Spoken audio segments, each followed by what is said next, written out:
Hello, നമസ്കാരം. നല്ല Sunny day ആട്ടോ. ഞാൻ കാണിച്ചു രാവിലെ എണീറ്റ് കുളിച്ച് പ്രാർത്ഥിച്ച് വീഡിയോ ഇട്ടിട്ട് 2-3 ദിവസമായി. നമ്മുടെ ഇവിടെ നേരം വെളുത്തിട്ട് ഇപ്പോൾ ഒരു 7:15. ഇന്നലെ ഇന്നൊക്കെ നല്ല സണ്ണയായിരുന്നു. ഇന്നലെ ഞങ്ങൾ ബീച്ചിലൊക്കെ പോയി അങ്ങനെ അറ്റ്ലാന്റിക് സീയിലൊക്കെ സോൾട്ട് വാട്ടർ ബാത്തൊക്കെ നടത്തി. ഇന്നലെ നല്ല സണ്ണി. ഇന്നും അതെ, ഈ ആഴ്ച മൊത്തം സണ്ണാട്ടോ. നമ്മുടെ വീടിൻ്റെ ഔട്ട് സൈഡിൽ നിന്നുള്ള വ്യൂ ആണ്. അപ്പോൾ ഇന്ന് പറയാൻ പോകുന്ന സബ്ജക്റ്റ് എന്താണെന്നറിയാമോ? ഈ നുണ പറഞ്ഞും പെണ്ണ് കാണാൻ പറഞ്ഞ ആൾക്കാരുണ്ട്. അപ്പോൾ നമ്മൾ ഈ കല്യാണത്തിനും പെണ്ണ് കാണാൻ വരുമ്പോൾ സത്യം പറഞ്ഞ ആൾക്കാരും ഉണ്ടാവും. എന്നാലും അതിൽ കുറച്ച് 2% ആൾക്കാർ ഫസ്റ്റ് മാരേജിലായാലും സെക്കൻഡ് മാരേജിലായാലും നുണ പറഞ്ഞുകൊണ്ട് വരും, കള്ളം. എന്നാൽ അത് തീരെ പാവപ്പെട്ടവർ മാത്രമല്ല കേട്ടോ, നല്ല ജോലിയുള്ള വിദ്യാഭ്യാസമുള്ള ഹൈ പ്രൊഫഷണൽ ആൾക്കാർ പോലും നുണ പറയും. ചിലപ്പോൾ വരുമ്പോൾ വീട്ടിൽ വേറെ ഭാര്യ ഉണ്ടായിരിക്കും, വേറെ മക്കളും ഒക്കെ ഉണ്ടാവും. പിന്നെ അതല്ലാതെ ലിവിങ് ടുഗദറെ കഴിഞ്ഞ ആൾക്കാരുണ്ടാവും. പല പല മെൻറ്റാലിറ്റികൾ. അതുപോലത്തെ പെണ്ണുങ്ങളും ഉണ്ടാവും. എന്നാലും അനുഭവത്തിൻ്റെ കുറച്ച് കാര്യങ്ങൾ, ഒരു പുരുഷൻ്റെ കാര്യങ്ങളായാലും അതാണ് കുറച്ചുകൂടെ കൂടുതലായിട്ട് പറയുന്നത്. അപ്പോൾ നമ്മൾ നല്ല വാക്കുകൾ പറഞ്ഞ് പെണ്ണ് കാണുമ്പോൾ സംസാരിച്ച് പരസ്പരം, ഇപ്പോൾ ഫോണൊക്കെ ഉള്ള കാലമാണ്, എല്ലാവർക്കും ഫോണൊക്കെ കൊടുത്തു കഴിയുമ്പോൾ പരസ്പരം ഫോൺ നമ്പറിൽ വിളിച്ച് കഴിയുമ്പോൾ നല്ല അതുപോലെ അടയും ചക്കരയായിട്ട് സംസാരിക്കും, നല്ല സ്നേഹം. അപ്പോൾ നമ്മൾ ഒരിക്കലും ഇതുപോലെയുള്ള സ്നേഹത്തിൽ പെരുമാറുന്ന ആൾ നമ്മുടെ ജീവിതത്തിൽ കണ്ടിട്ടില്ല. അത്ര സ്നേഹത്തോടെ ആയിരിക്കും നമ്മളോട് പെരുമാറുന്നത്.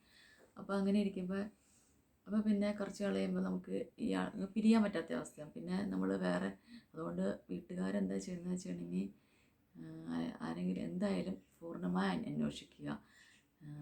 വീടിൻ്റെ പരിസരത്തും വീട്ടിലൊക്കെ അന്വേഷിച്ചിട്ട് നടത്തുക, അല്ലെങ്കിൽ പിന്നീട് ദുഃഖിക്കേണ്ടി വരും. പിന്നെ അതുപോലെ തന്നെ ഈ ഡിപ്രഷൻ, ഇപ്പോൾ കല്യാണം കഴിഞ്ഞ് കഴിഞ്ഞിട്ടുണ്ടെങ്കിൽ ഡിപ്രഷൻ അടിച്ചിരിക്കുന്ന പെണ്ണുങ്ങൾ, അതിൽ നമുക്ക് മെയിനായിട്ട് പ്രാർത്ഥന വേണം.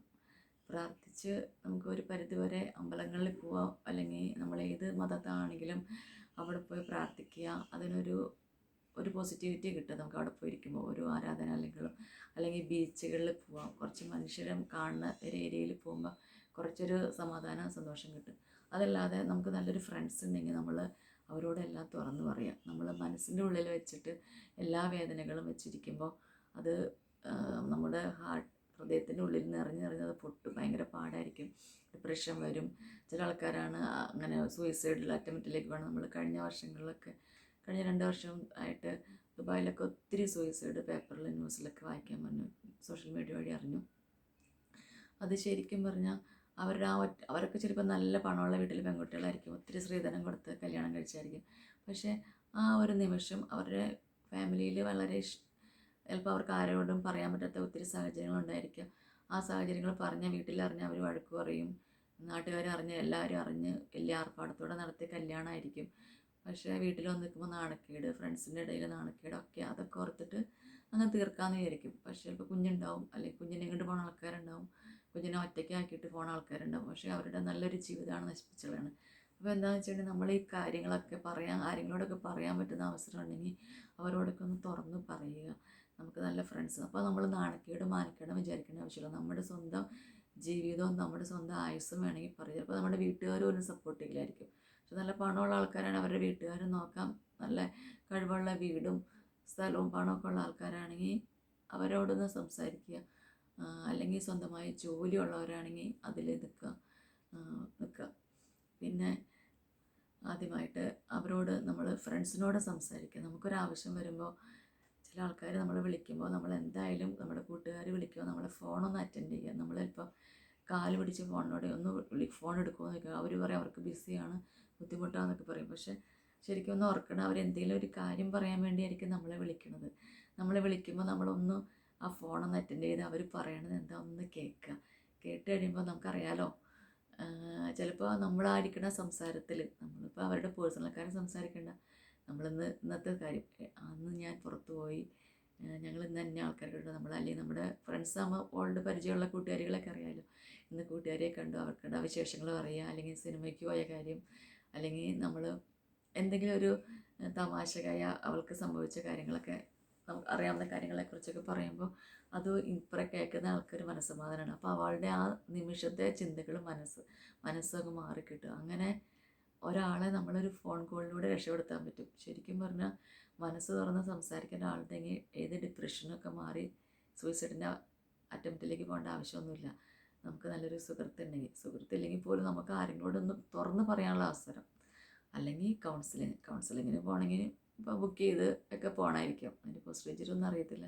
എന്നാലും നല്ലൊരു സുഹൃത്തുണ്ടെങ്കിൽ എല്ലാം പറയാൻ പറ്റും. അല്ലെങ്കിൽ നമ്മുടെ കുടുംബത്തിൽ തന്നെ സഹോദരങ്ങളായാലും എല്ലാം ഷെയർ ചെയ്ത് നമുക്ക് ചില ആൾക്കാരോട് നമുക്ക് പറഞ്ഞാൽ അവർ നമുക്ക് ഒരു സാന്ത്വനപ്പിക്കൽ തരും. നമ്മൾ പറയണ ഒരാൾ കേൾക്കാനുണ്ടെന്ന് വെച്ചിട്ടുണ്ടെങ്കിൽ നമുക്കൊരു ആശ്വാസമാണ് അതില്ലേ.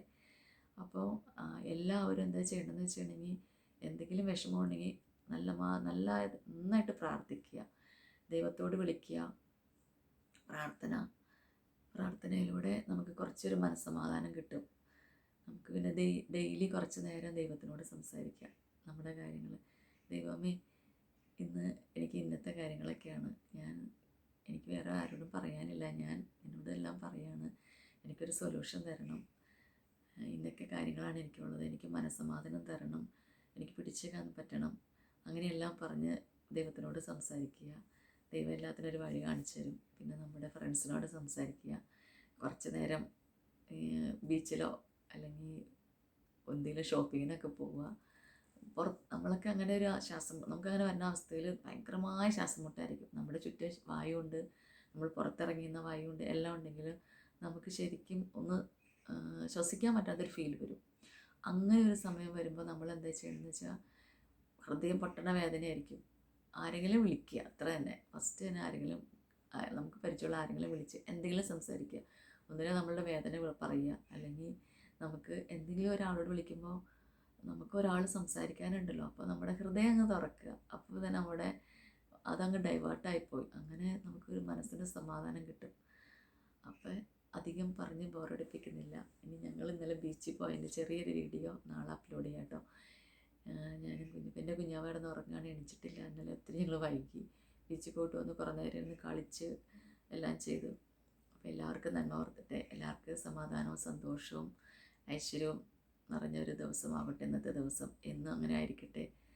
എല്ലാവർക്കും നന്മ ഉണ്ടാവട്ടെ. സൗഭാഗ്യവും സമ്പത്തും സമ്പന്നതയിലും സന്തോഷത്തിലും നല്ലൊരു കുടുംബജീവിതം എല്ലാവർക്കും ഉണ്ടാവട്ടെ. എല്ലാവരും സ്വപ്നം കാണുന്നത് നല്ലൊരു കുടുംബജീവിതമാണ്. എല്ലാവർക്കും നല്ല ജീവിതം ആശംസിക്കുന്നു, പ്രാർത്ഥിക്കുന്നു. സമ്പൽ സമൃദ്ധിയും ഹസ്ബൻഡും വൈഫും മക്കളുമായിട്ടുള്ള എല്ലാവർക്കും കല്യാണം കഴിക്കുന്നവർക്ക് നല്ലൊരു ജീവിതം കിട്ടണേ. കഴിച്ച് ജീവിക്കുന്നവർക്കും പരസ്പരം മനസ്സിലാക്കി തുറന്നു പറയാൻ പറ്റുന്ന ഒരു ഹസ്ബൻഡാണെങ്കിൽ അത് നല്ലൊരു സമാധാനമായ ജീവിതമായിരിക്കും. സത്യസന്ധതയും മനസ്സ് തുറക്കുന്ന ഒരു ഭർത്താവും എല്ലാവർക്കും ഉണ്ടാവട്ടെ. സമാധാനത്തോടെ സ്നേഹത്തോടെ അഡ്ജസ്റ്റ് ചെയ്ത് മനസ്സിലാക്കാൻ പറ്റി ജീവിക്കാൻ എല്ലാവർക്കും സാധിക്കട്ടെ. നന്മ.